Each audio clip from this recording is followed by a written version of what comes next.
So hey guys, welcome back to the channel Education Maker. तो आज के video में हम लोग बात करने वाले हैं बीएचयू एडमिशन 2025 के कंप्लीट प्रोसेस के बारे में फुल्ली डिटेल में। सबसे पहले हम लोग देखेंगे इंपॉर्टेंट डेट्स के बारे में, यानी कि आपका जो रजिस्ट्रेशन का प्रोसेस है बीएचयू का वो यहाँ पे कब से शुरू होगा, एडमिशन का प्रोसेस क्या होने वाला है, यानी कि किन किन स्टेप्स के थ्रू आपको जो एडमिशन है फाइनली बीएचयू में हो सकेगा, एलिजिबिलिटी क्राइटेरिया क्या है डिफरेंट कोर्सेज में एडमिशन लेने के लिए, किन किन कोर्सेज में आप एडमिशन ले सकते हो बीएचयू में, सब्जेक्ट मैपिंग क्या होने वाला है, यानी कि अगर आप किसी स्पेसिफिक प्रोग्राम के अंडर अप्लाई करते हो बीएचयू में तब आपको सीयूईटी के कौन कौन से सेक्शन को चूज करना होगा, ये भी इस वीडियो में बताया जाएगा। टोटल नंबर ऑफ सीट्स कितने हैं डिफरेंट कॉलेजेस में जो कि बीएचयू से एफिलिएटेड है, एक्सपेक्टेड कट ऑफ क्या हो सकता है बीएचयू 2025 के एडमिशन का, एप्लीकेशन फी क्या लगने वाला है, रिजर्वेशन क्राइटेरिया क्या है एससी एसटी और ओबीसी वाले कैंडिडेट के लिए। तो इन सभी टॉपिक्स को इस वीडियो में डिटेल में कवर किया जाएगा। तो अगर आप इस बार यानी कि 2025 में सीयूईटी का एग्जामिनेशन दे रहे हो और बीएचयू में एडमिशन लेना चाहते हो तो वीडियो को बिना स्किप किए हुए जरूर देखना। सबसे पहले यहाँ पे हम लोग बात करें कि कितने स्टेप्स में आपका जो एडमिशन है वो यहाँ पे कंप्लीट होगा बीएचयू में सीयूईटी के थ्रू।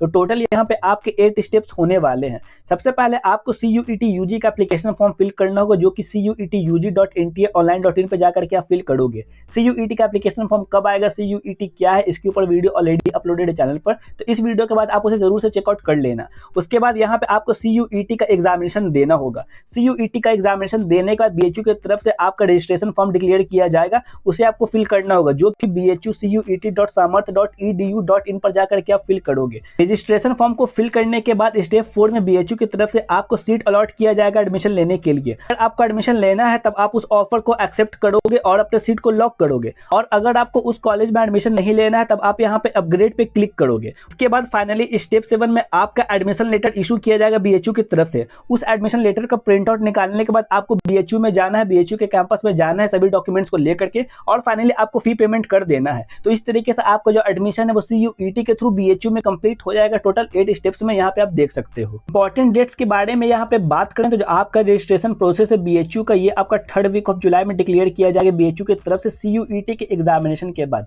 जो कि लास्ट डेट आपका 2nd वीक ऑफ अगस्त होने वाला है। उसके बाद आपका correction window 2nd week of August में ही डिक्लेयर किया जाएगा। जो लास्ट डेट होगा प्रेफरेंस फिलिंग का ये आपका 3rd वीक ऑफ अगस्त होने वाला है। अगर आपको कॉलेज पसंद आता है तो यहाँ पे फर्स्ट अलॉटमेंट लिस्ट में आपका नाम डिक्लेयर होगा, तो वहां पे आपको जाकर के एडमिशन ले लेना है। इसके लिए फी आपको पे करना होगा 3rd वीक ऑफ अगस्त में। अगर आपको पसंद नहीं आया तो सिंपली आप अपग्रेड पे करोगे। इसका 2nd अलॉटमेंट लिस्ट आपका 4th वीक ऑफ अगस्त में डिक्लेयर किया जाएगा, जिसका पेमेंट आपका 4th वीक ऑफ अगस्त में ही करना है। उसी तरीके से यहाँ पे 3rd अलॉटमेंट भी जारी किया जाएगा, 4th अलॉटमेंट भी जारी किया जाएगा। तो यहाँ पे आप इंपॉर्टेंट डेट्स को देख सकते हो। बात करें यहाँ पे बीएचयू से एफिलिएटेड कॉलेजेस के नेम, कोर्सेज और टोटल नंबर ऑफ सीट्स के बारे में, तो टोटल यहाँ पे आपके 7 कॉलेजेस अवेलेबल है बीएचयू के। यहाँ पे आप देखोगे यानी कि जब आप बीएचयू में एडमिशन लोगे तब आप इन्हीं कॉलेजेस में पढ़ने वाले हो। तो यहाँ पे कॉलेजेस का नेम मेंशन किया गया है। कुछ कॉलेजेस ऐसे हैं जो कि सिर्फ फीमेल के लिए हैं, जैसे कि महिला महाविद्यालय जो कि मेन कैंपस है बीएचयू में, इसमें आपके सिर्फ फीमेल के लिए ही सीट्स अवेलेबल हैं। उसी तरीके से टोटल 7 कॉलेजेस का नेम यहाँ पे देख सकते हो। तो फैकल्टी ऑफ आर्ट्स के बारे में सबसे पहले यहाँ पे बात करें तो बीए ऑनर्स आर्ट्स यहाँ से आप कर सकते हो, जिसमें आपके कॉलेजेस के नेम यहाँ पे मेंशन किए गए हैं। टोटल सीट्स कितने डिफरेंट कॉलेजेस में यहाँ पे आप आसानी से देख सकते हो,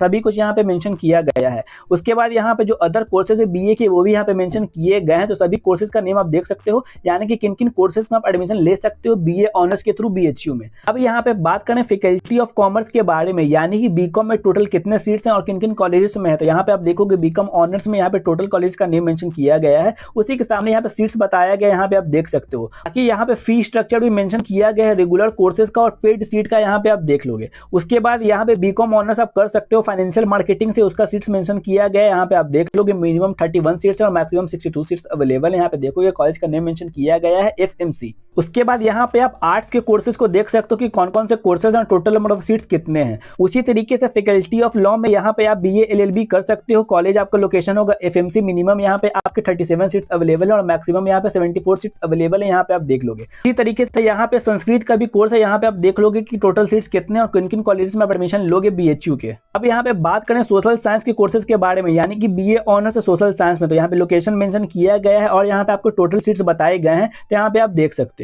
उसके बाद यहाँ पे विजुअल आर्ट्स का सीट्स मेंशन किया गया है और कॉलेज का नेम मेंशन किया गया है, साथ ही कोर्स का भी नेम मेंशन किया गया है। तो यहाँ पे आप आसानी से इन तीनों चीजों को देख सकते हो कितने सीट्स अवेलेबल हैं, कि अगर वीडियो में सभी सब्जेक्ट का नेम यहाँ पे मेंशन किया जाएगा तो वीडियो काफी लंबा हो जाएगा। इस तरीके से यहाँ पे आप एग्रीकल्चर का सीट्स देख सकते हो कि कितने सीट्स अवेलेबल है, सभी कुछ यहाँ पे मेंशन किया गया है। साथ ही एग्रीकल्चर में एडमिशन कैसे होगा ये भी यहाँ पे बताया गया है। तो यहाँ पे आप देख लोगे एग्रीकल्चर वाले कैंडिडेट। बात करें यहाँ पे बीएससी कोर्सेज के बारे में, तो बीएससी अगर आप मैथ्स ग्रुप से करना चाहते हो तो यहाँ पे सीट्स मेंशन किया गया, लोकेशन बताया गया और टोटल सीट्स यहाँ पे बताए गए हैं। अगर आप बीएससी बायो ग्रुप से करना चाहते हो तो यहाँ पे आपको टोटल सीट्स मेंशन किए गए हैं, यहाँ पे आप देख लोगे। बात करें यहाँ पे डिफरेंट कोर्सेज के एलिजिबिलिटी क्राइटेरिया के बारे में, तो सबसे पहले फैकल्टी ऑफ आर्ट्स से अगर आप बीए ऑनर्स आर्ट्स में एडमिशन लेना चाहते हो तो आपका क्लास 12 पास होना जरूरी है किसी भी रिकॉग्नाइज्ड यूनिवर्सिटी और बोर्ड से मिनिमम 50% मार्क्स के साथ, तभी आप इसके लिए अप्लाई कर सकते हो। साथ ही कैंडिडेट का जो एज है वो 22 साल से ज्यादा नहीं होना चाहिए 1 जुलाई 2025 तक। यहाँ पे 2024 मेंशन किया गया है, इसको आपको ध्यान नहीं देना। यहाँ पे 2025 तक आपका जो डेट ऑफ बर्थ है 1 जुलाई,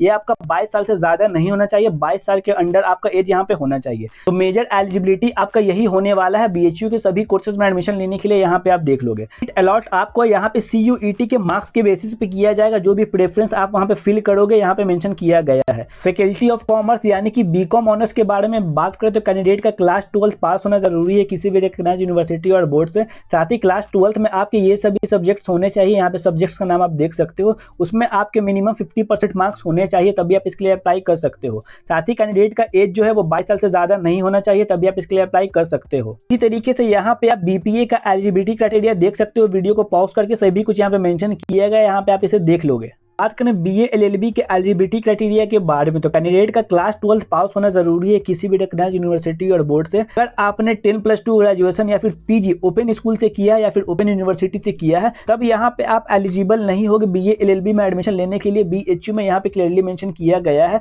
साथ ही आपका क्लास 12 में मिनिमम यहाँ पे 50% मार्क्स होना चाहिए जनरल वाले के लिए, ओबीसी वाले का 45%, एससी और एसटी वाले का 40% होना चाहिए क्लास 12 में, तभी वो बीए एलएलबी के लिए अप्लाई कर सकते हैं बीएचयू में। बात करें यहाँ पे बीए ऑनर्स सोशल साइंस के एलिजिबिलिटी क्राइटेरिया के बारे में, तो कैंडिडेट का क्लास 12 पास होना जरूरी है मिनिमम 50% मार्क्स के साथ। साथ ही आपका सब्जेक्ट मेंशन किया गया है कि ये सभी सब्जेक्ट्स आपके होने चाहिए क्लास 12 में, तभी आप इसके लिए अप्लाई कर सकते हो। बात करें यहाँ पे बीएससी ऑनर्स मैथ्स ग्रुप के एलिजिबिलिटी क्राइटेरिया के बारे में, तो वही सेम बताया गया है, कैंडिडेट का क्लास 12 पास होना जरूरी है मिनिमम 50% मार्क्स के साथ। साथ ही यहाँ पे आपका सब्जेक्ट का नेम में मेंशन किया गया है, तो इसे वीडियो को पॉज करके पढ़ लोगे। कैंडिडेट का एज जो है वो 22 साल से ज्यादा नहीं होना चाहिए। इसके अलावा कुछ अदर भी पॉइंट्स बताए गए हैं, तो इन्हें आप वीडियो को पॉज करके आसानी से पढ़ सकते हो। बाकी अगर आप चाहते हो स्पेसिफिक सब्जेक्ट को लेकर के एक वीडियो बनाया जाए एलिजिबिलिटी क्राइटेरिया के ऊपर, तो कमेंट सेक्शन में कमेंट करके जरूर बताना। उसके बाद यहाँ पे आप बायोलॉजी ग्रुप का एलिजिबिलिटी क्राइटेरिया आसानी से देख सकते हो। बात करें यहाँ पे सब्जेक्ट मैपिंग के बारे में, यानी कि किन कोर्स के लिए आपको CUET का कौन सा सेक्शन चूज करना होगा एग्जामिनेशन का। तो अगर आप बीए आर्ट्स के लिए अप्लाई करोगे तो CUET का लैंग्वेज टेस्ट आपको चूज करना है, लैंग्वेज में आप इंग्लिश या फिर हिंदी को चूज करोगे, और सेकंड आपको जनरल टेस्ट चूज करना होगा। उसी के बाद अगर आप बी वोक के लिए अप्लाई करोगे तो उसके लिए यहाँ पे आपको लैंग्वेज टेस्ट चूज करना है, लैंग्वेज में आप इंग्लिश या फिर हिंदी चूज कर सकते हो, और यहाँ पे आपको जनरल टेस्ट चूज करना होगा। उसी तरीके से अदर कोर्सेज का मेंशन किया गया है, यहाँ पे आप देख लोगे। उसके बाद यहाँ पे हम लोग बात करें बीकॉम ऑनर्स के बारे में, तो बीकॉम ऑनर्स वाले डोमेन स्पेसिफिक सब्जेक्ट में यहाँ पे आप अकाउंटेंसी चूज करोगे और बिजनेस स्टडीज चूज करोगे, और यहाँ पे आपको जनरल टेस्ट का एग्जामिनेशन देना होगा। बीपीए वाले का यहाँ पे मेंशन किया गया है, यहाँ पे आप देख लोगे। अगर आप बीए एलएलबी के लिए अप्लाई करते हो तो CUET में आपको लैंग्वेज टेस्ट देना होगा, चाहे वो इंग्लिश हो या फिर हिंदी आपको चूज करना है। सब्जेक्ट टेस्ट आपको लीगल स्टडीज देना होगा, और फाइनली यहाँ पे आपको जीटी चूज करना है। उसके बाद शास्त्री ऑनर्स का मेंशन किया गया है, यहाँ पे आप देख लोगे। आप बीए सोशल साइंस के लिए अप्लाई करोगे तब यहाँ पे आपको लैंग्वेज टेस्ट देना होगा, चाहे इंग्लिश चूज करो या फिर हिंदी करो, और यहाँ पे आपको जनरल टेस्ट देना होगा। उसके बाद यहाँ पे बीएफए का मेंशन किया गया है, यहाँ पे आप देख लोगे। उसके बाद यहाँ पे हम लोग बात करें बीएससी एग्रीकल्चर के बारे में, तो अगर आप बीएससी एग्रीकल्चर के लिए अप्लाई करोगे तो CUET का आपको सिर्फ डोमेन स्पेसिफिक सब्जेक्ट चूज करना है। तो सब्जेक्ट आपका केमिस्ट्री, मैथमेटिक्स या फिर फिजिक्स को आप चूज करोगे, या फिर आप बायो केमिस्ट्री या फिर फिजिक्स को चूज करोगे, या फिर आप एग्रीकल्चर, बायो और केमिस्ट्री को चूज कर सकते हो। इसके बाद यहाँ पे अगर आप बीएससी मैथ्स ग्रुप के लिए अप्लाई करोगे, एडमिशन लेना चाहोगे मैथ्स ग्रुप में, तब यहाँ पे आपको डोमेन स्पेसिफिक सब्जेक्ट से केमिस्ट्री, मैथमेटिक्स और फिजिक्स का एग्जामिनेशन सिर्फ देना है, आपको जनरल टेस्ट और लैंग्वेज टेस्ट यहाँ पे नहीं देना है। बायो वाले कैंडिडेट को यहाँ पे बायो, केमिस्ट्री और फिजिक्स चूज करना है, यहाँ पे आप देख लोगे। बात करें यहाँ पे रिजर्वेशन क्राइटेरिया के बारे में, तो जो बीएचयू का रिजर्वेशन क्राइटेरिया होता है वो काफी लंबा यहाँ पे देखने को मिलता है। एससी वाले कैंडिडेट के लिए यहाँ पे 15% सीट्स अवेलेबल है, एसटी वाले के लिए 7.5% सीट्स अवेलेबल है, ओबीसी वाले के लिए यहाँ पे 27% सीट्स आपके अवेलेबल है। उसी तरीके से यहाँ पे आप ईडब्ल्यूएस का रिजर्वेशन क्राइटेरिया आसानी से देख सकते हो। उसी के बाद यहाँ पे पीडब्ल्यूबीडी का भी रिजर्वेशन क्राइटेरिया मेंशन किया गया है, यहाँ पे आप देख लोगे। ही और भी कई सारे रिजर्वेशन क्राइटेरिया यहाँ पे होते हैं बीएचयू में से, वीडियो को पॉज करके आसानी से देख सकते हो। साथ ही बीएचयू एम्प्लॉय वार्ड का भी रिजर्वेशन होता है, यानी कि अगर किसी स्टूडेंट के पेरेंट्स बीएचयू में काम करते हैं तो उनका भी यहाँ पे 15% रिजर्वेशन होता है सभी सीट्स पे पे यहाँ पे आप देख सकते हो। BHU के काउंसलिंग के फॉर्म के फी के बारे में तो जनरल, OBC और EWS वाले को 500 पे करना होगा, SC ST और PWD वाले को यहाँ पे 250 पे करना होगा, बाकी पेड सीट वाले कैंडिडेट को यहाँ पे 700 पे करना होगा। याद करें यहाँ पे एक्सपेक्टेड कट ऑफ के बारे में, तो एक्सपेक्टेड कट ऑफ का आइडिया आपको 2024 के कट ऑफ को देख करके आसानी से लग सकता है। तो यहाँ पे आप देखोगे 2024 का राउंड 1 का ये ऑफिशियल कट ऑफ है। यहाँ पे देखोगे प्रोग्राम का नेम मेंशन किया गया है, यहाँ पे आपका कॉलेज का नेम मेंशन किया गया है, यहाँ पे आपका एडमिशन का कोटा मेंशन किया गया है और यहाँ पे मिनिमम आपको कितना मार्क्स चाहिए वो भी मेंशन किया गया है। तो यहाँ पे आप आसानी से देख सकते हो टोटल 55 पेज का ये PDF है और बाकी जितने भी राउंड का कट ऑफ यहाँ पे डिक्लेयर किया गया है सभी का PDF आपको हमारे टेलीग्राम चैनल पे मिल जाएगा, या फिर PDF का डायरेक्ट लिंक आपको वीडियो डिस्क्रिप्शन में भी प्रोवाइड करवा दिया जाएगा। वहां से आप जा करके आसानी से सभी राउंड के कट ऑफ को देख सकते हो, जिससे आपको ये आइडिया लग जाएगा कि आपका एक्सपेक्टेड कट ऑफ क्या हो सकता है 2025 में। तो सभी का लिंक आपको वीडियो डिस्क्रिप्शन में मिल जाएगा। अगर आप CUET UG 2025 के कंप्लीट एडमिशन प्रोसेस के बारे में जानना चाहते हो तो लेफ्ट वाली वीडियो को क्लिक करके देख सकते हो, और एम्स पैरामेडिकल एडमिशन 2025 के कंप्लीट प्रोसेस के बारे में जानना चाहते हो तो राइट वाली वीडियो को क्लिक करके देख सकते हो।